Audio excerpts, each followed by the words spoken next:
है संसार हमने देख लिया, सब मतलब के यार हमने देख लिया। शिव महापुराण की कथा कहती है कि रुद्राक्ष कोई सा भी हो, 1 मुखी हो, 14 मुखी हो, 21 मुखी हो, 15 मुखी हो, 11 मुखी हो, 10 मुखी हो, 5 मुखी हो, 4 मुखी हो, पर इतना याद रखना कोई सा भी रुद्राक्ष हो, अगर आपके गले में पड़ा हुआ है, अगर वो रुद्राक्ष आपके गले में है, चाहे स्त्री हो, चाहे पुरुष हो, चाहे बेटी हो, चाहे बेटा हो, अगर उसके गले में रुद्राक्ष पड़ा हुआ है तो किसी दुनिया के व्यक्ति की सामर्थ्यता नहीं है कि वो आपको धोखा दे दे और आपसे छल कर कर चले जाए।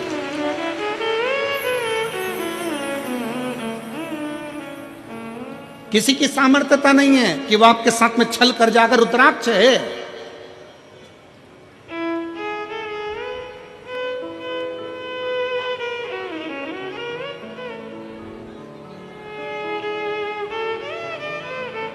और प्रयास करो,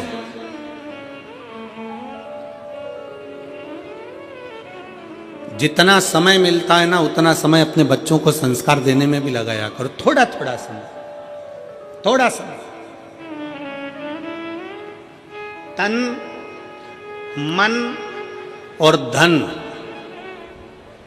ये 3 अगर ठाकुर में नहीं लगते, ठाकुर मतलब जानते हो ना, हमारे आगे बैठे हैं लड्डू गोपाल जी, ठाकुर जी, शंकर जी, भोलेनाथ जी, राम जी, ये सब तन, फिर से बोलो, तुम लोग बोलो, क्या क्या चीज? तन, मन और धन, ये 3 ठाकुर में नहीं लगते तो ठेके पे लग जाते हैं। याद रखो, क्या क्या चीज? जम के बोलो जरा। तन, मन और धन अगर भगवान में नहीं लगते, ठाकुर में नहीं लगते तो ठेके पे लग जाते हैं। इसलिए अपने तन को भी परमात्मा में लगाओ और मन को भी परमात्मा में लगाओ, और थोड़ा धन हो तो उसको भी परमात्मा में लगाओ, तो गलत जगह पर नहीं जाए, ये गलत जगह पर नहीं पहुंचे।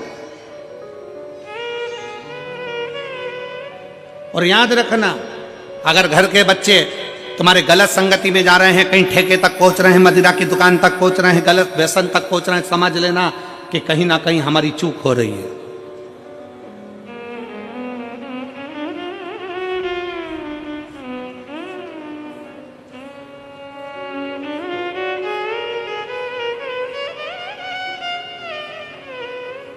कहीं ना कहीं हमारी चूक हो रही है।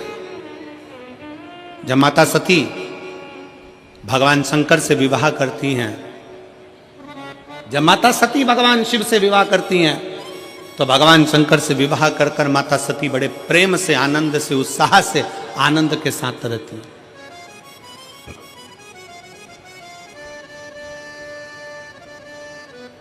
बड़ी उमंगता में माता सती रहती हैं, बड़ी उमंगता में।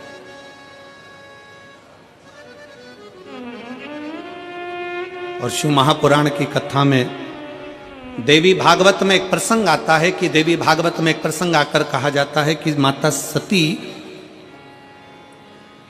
अगर अपने परिवार के साथ भी अगर कहीं बाहर निकल कर जाती थी तो माता सती के नेत्र नीचे की नीचे ही रहते थे।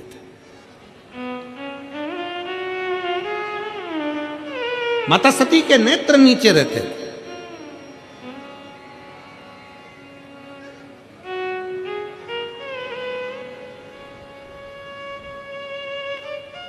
होना चाहिए। बहन, बेटी और पत्नी के नेत्र अगर झुके रहते हैं, बहन, बेटी और पत्नी के नेत्र अगर झुके हैं तो उसके घर के भाई, बाप और पति का सिर कभी नहीं झुकता है। अगर बहन, बेटी और मां, पत्नी के नेत्र झुके हुए हैं, बाजार में निकल कर जा रहे हो, सभा में जा रहे हो, आपके नेत्र अगर झुके हुए हैं, बहन के नेत्र नीचे हैं, बेटी का नेत्र नीचे है, पत्नी का नेत्र नीचे है, तो उस घर के भाई को, उस घर के पिता को और उस घर के पति को कभी माथा नीचा नहीं करना पड़ता, छाती तान कर चलता है। उसको मालूम है मेरी बहन है, उसको मालूम है मेरी बेटी है, उसको मालूम है मेरा परिवार है। आ जाओ, उसको मालूम है कि ये मेरे अपने हैं।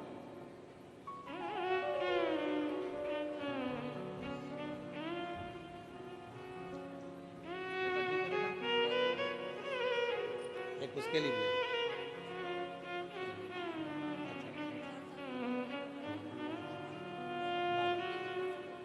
वाणी वाणी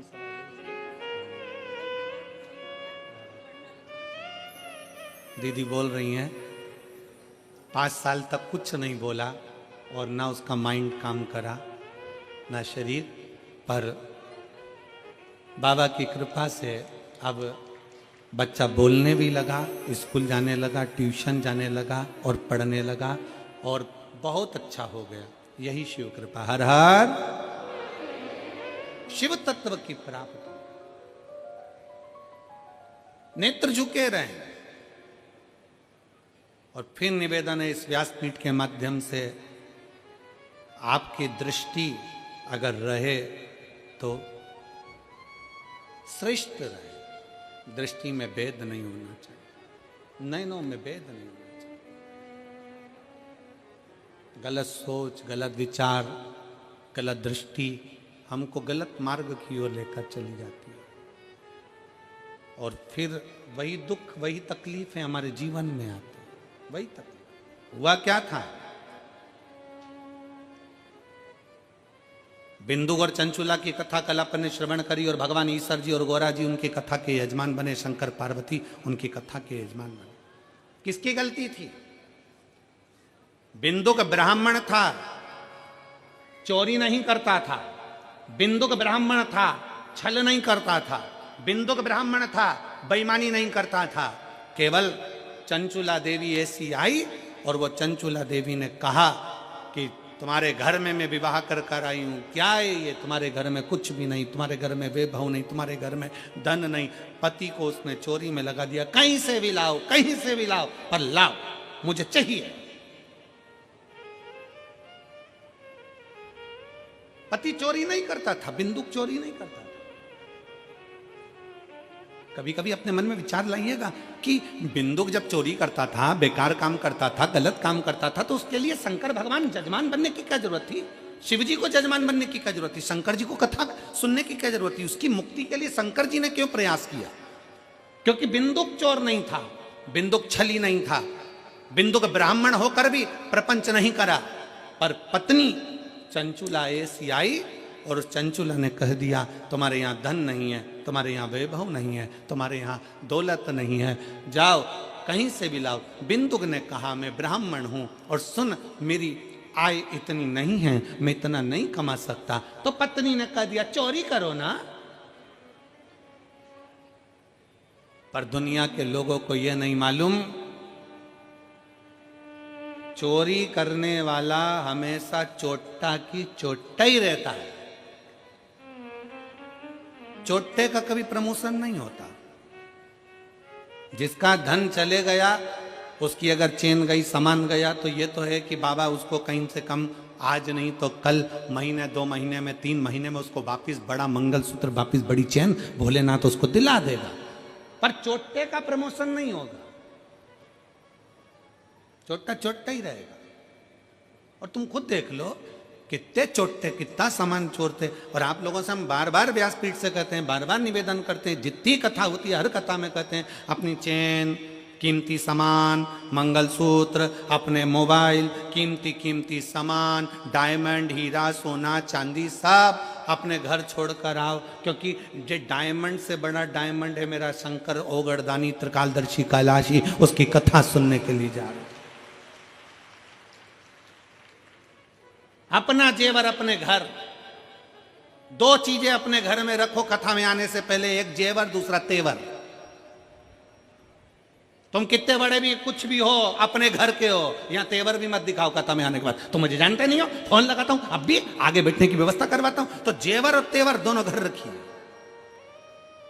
शिव महापुराण की कथा में ना जेवर की जरूरत है, और जम के बोल दो जरा, ना तेवर की जरूरत है। तुम्हारी पहचान होगी किसी से भी, हमारी पहचान तो उससे है जो शमशान में रहता है, सीधा, उससे सीधी पहचान है।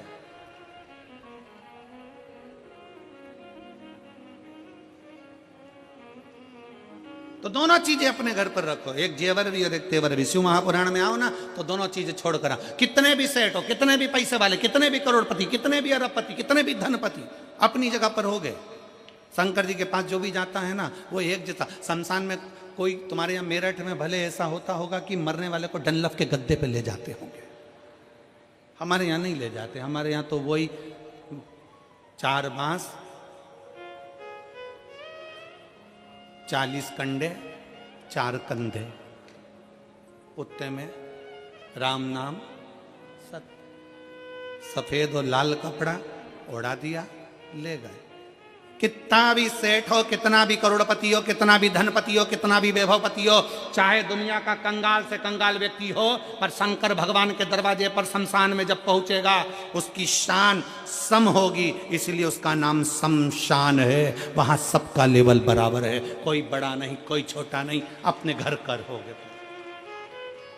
तो छोड़िए अब अपने घर पर। जितने जितने लोग कथा सुनने के लिए मेरठ में आए, या रायपुर जब कथा रहे, रायपुर में कथा रहेगी 24 तारीख से 30 तारीख तक। रायपुर में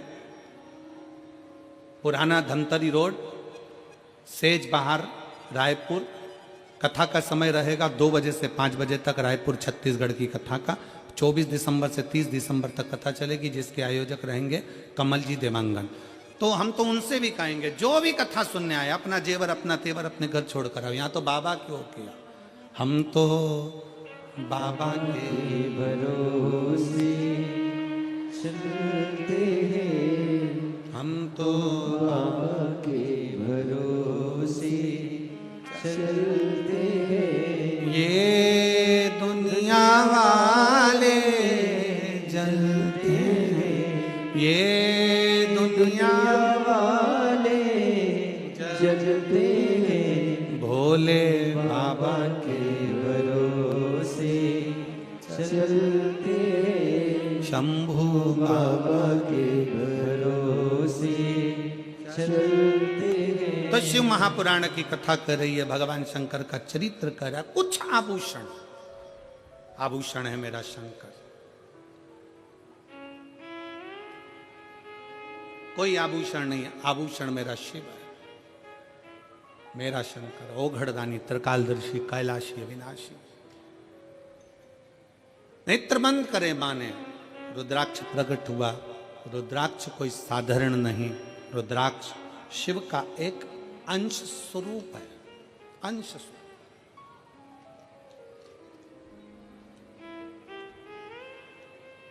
हमारे मार्ग को सुलभ बनाने का काम करता है रुद्राक्ष। सुलभ बनाने, इसलिए प्रयास करें कि तन, मन और धन काहे में लगाएं। जम के बोलो जरा, ठाकुर में लगाएं, भगवान में लगाएं, शिव में लगाएं, भक्ति में लगाएं। अगर ये तन भी अगर नहीं लगा तो एक दिन ये भी बेकार हो जाएगा, और मन और धन ये भी अपने अपनी मंजिल तक नहीं पहुंच पाए। इसको श्रेष्ठता की जगह लेकर,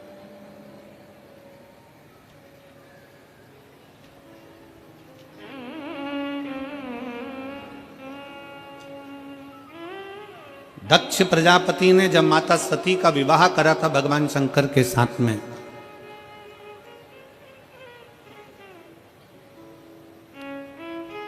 दक्ष प्रजापति ने जब माता सती का विवाह भगवान शिव के साथ करा था, तो शास्त्र कहता है कि दहेजा में इतना अंबारियां दी गई, इतना वैभव दिया गया, इतना धन दिया गया, इतनी संपदा दी गई दहेजा में, इतना इतना सामान दिया गया दहेजा में। सती माता देख रही थी कि मेरे पिता ने हीरा पन्ना, दक्ष प्रजापति हैं, दक्षों के राजा हैं, इतना इतना आभूषण, इतना इतना धन, इतना इतना वैभव, इतना इतना पूंजी माता सती की विवाह में दिया गया, इतना वैभव दिया गया।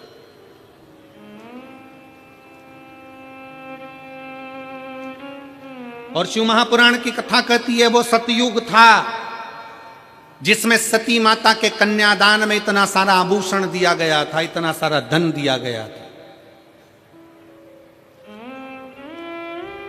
वो त्रेता युग था जिसमें राम जी के विवाह के समय पर माता सीता जी को बहुत सारा दहेजा दिया गया था।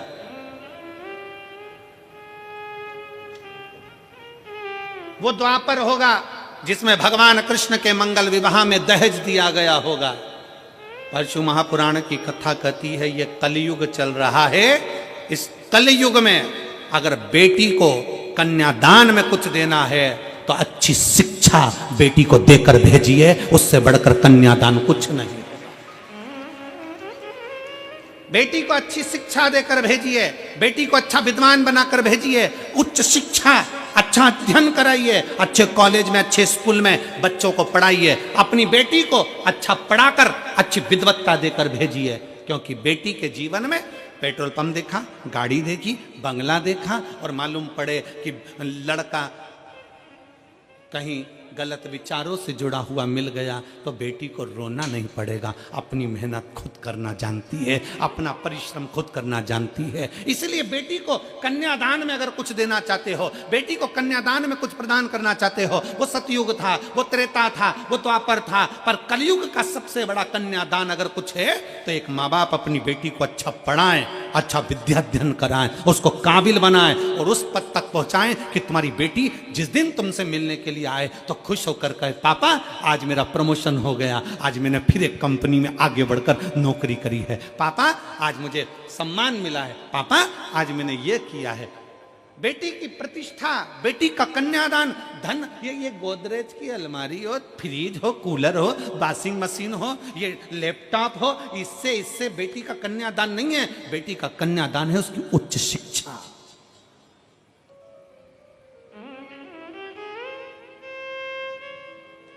बेटी का कन्यादान है उसकी अच्छी पढ़ाई।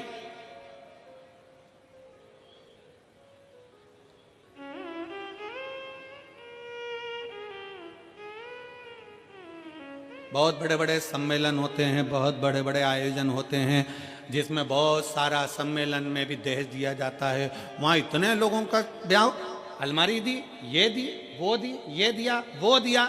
शिव महापुराण की कथा कहती है ये तो सब पुराना डिजाइन है। अगर सबसे अच्छा कन्यादान है तो आप आज के जमाने में सनातन धर्म की बेटियों को सनातनी बनाने का प्रयास कर दो और उच्च शिक्षा का प्रयास कर दो, उससे बढ़कर कोई कन्यादान नहीं, उससे बढ़कर कोई कन्यादान नहीं। और फिर कथा में आइए, माता सती के विवाह में कन्यादान में ढेर सारा आभूषण, रतन, माणिक, मोती, सोना, चांदी, हीरा, पन्ना, अंबर, पीतांबर, गाड़ी, बंगला सब दिया गया। फिर माता पार्वती जी का विवाह हुआ तो कन्यादान में कुछ नहीं दिया गया। क्यों? क्योंकि हिमालय राज की बेटी माता पार्वती भगवान शंकर की भक्ति में लीन थी। हिमालय राज ने देख लिया कि मेरी बेटी ने अच्छी शिक्षा ग्रहण कर ली है, अच्छा विद्याध्ययन ग्रहण कर लिया है, तो मेरी बेटी को अभी दहेज के समान की नहीं, मेरी बेटी तो खुद संस्कारित है। जिस घर में जाएगी वहां बंगला बना देगी, जिस घर में जाएगी वहां आभूषण ले आएगी, जिस घर में जाएगी वहां अंबर पीतांबर हो जाएंगे। और हम वही सोच लेकर बैठे।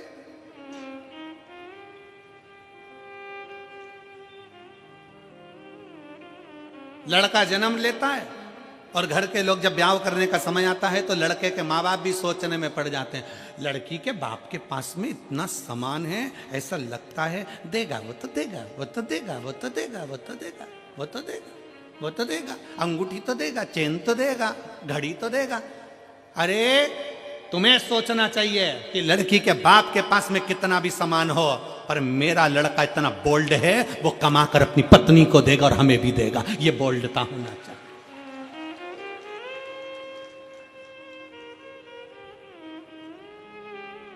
पर हम सोच हमारी लेकर बैठे हैं। इस कलिकाल में रहने के बाद भी हमारी सोच हम छोटी सी लेकर बैठे हैं। शंकर भगवान माता पार्वती जी के साथ ब्याह करे, हिमालय राज ने हाथ जोड़कर पूछ लिया, मैं हिमालय राज हूं, हिमालयों का राजा हूं, बताओ शंकर भगवान तुम्हारे कन्यादान में पार्वती जी के क्या क्या दिया जाए। ये सारा महल, सारा नगर, सारी दौलत, सारी संपदा तुम्हारी है भोलेनाथ, क्योंकि तुम मेरे दामाद हो, तुम मेरे जमाई हो। बताओ तुमको क्या दिया जाए कन्यादान में। पार्वती जी के कन्यादान में क्या दिया जाए। शंकर जी जानते थे मेरा ब्याह सती से हुआ था तो कन्यादान में बहुत मिला था, कन्यादान में बहुत मिला था, पर सती के अंदर अहंकार भी बहुत आ गया था, क्योंकि मेरे पिता ने दिया, मेरे बाप ने दिया, ये मेरा है। और वो सती माता जलकर भस्म हो गई तो शंकर भगवान ने कह दिया कन्यादान में कुछ मत देना, बस पार्वती दे दो, उसमें अगर संस्कार होंगे तो ये दौलत लंकापति रावण को सोने की लंका देने वाला भी अपने लिए महल बना सकता है। क्या करूं कन्यादान का। माता सती को बार बार शंकर भगवान समझाते थे, हे सती अभिमान नहीं करना, हे सती अहंकार मत करना, पर सती कुंभज बाबा के आश्रम में कथा श्रवण करने के लिए गए, माता सती के अंदर अहंकार उत्पन्न हो गया। सती जी को लगा ये कथा वाचने वाला, ये कथा कहने वाला जब मुझको प्रणाम कर रहे हैं, कथा वाचने वाले जब मुझे प्रणाम कर रहे हैं, तो ये तो मेरे आगे फिर छोटे। कथा वाचने वाला जब व्यासपीठ पर बैठता है तो आप सबको नमन करता, प्रणाम करता है। बोलो करता है कि नहीं करता। हम भी आते हैं, आपको प्रणाम करते हैं, नमन करते हैं। क्यों करते हैं? क्योंकि कथा वाचने वाला बड़ा नहीं है, कथा सुनने वाला बड़ा।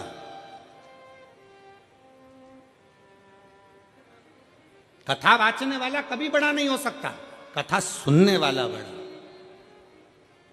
और वैसे भी सुनने वाले जितने हैं वो सब जमीन पर बैठते हैं। जमीन पर बैठते हैं तो जिनके पास जमीन होती है लोग उनको जमींदार कहते हैं। तो तुम सब जमींदार हो।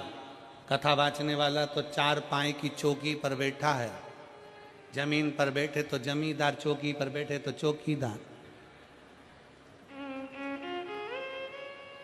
अब तुम जमींदार हो, तुम्हारी मर्जी पड़ी तो बैठे, नहीं तो उठ के चल दिए। तुम जमींदार हो, तुम्हारा मन पड़ा तो पानी की बोतल निकाली, पी गए।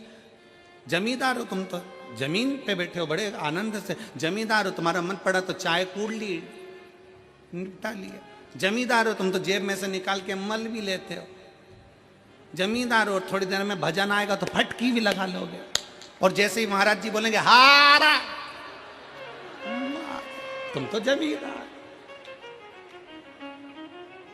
जमींदार तो कुछ भी कर सकता, बेचारा चौकीदार फंसा ना, जो हाथ जोड़ के बैठा, चौकीदार फंसा। उसको तो पूरी 3 घंटे की ड्यूटी देना है, और पूरी 3 घंटे की ड्यूटी देने के बाद फिर हाथ पैर सीधे करना है। तुम्हारा मन, तुम तो मर्जी पड़े तो कथा सुनते सुनते, और मन पड़ जाए तो फिर मोबाइल निकाल के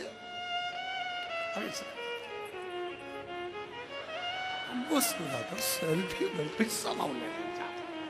और तो जमींदार हो, जमींदार तो कुछ भी कर सकता। बात तो चौकीदार की अड़ी है,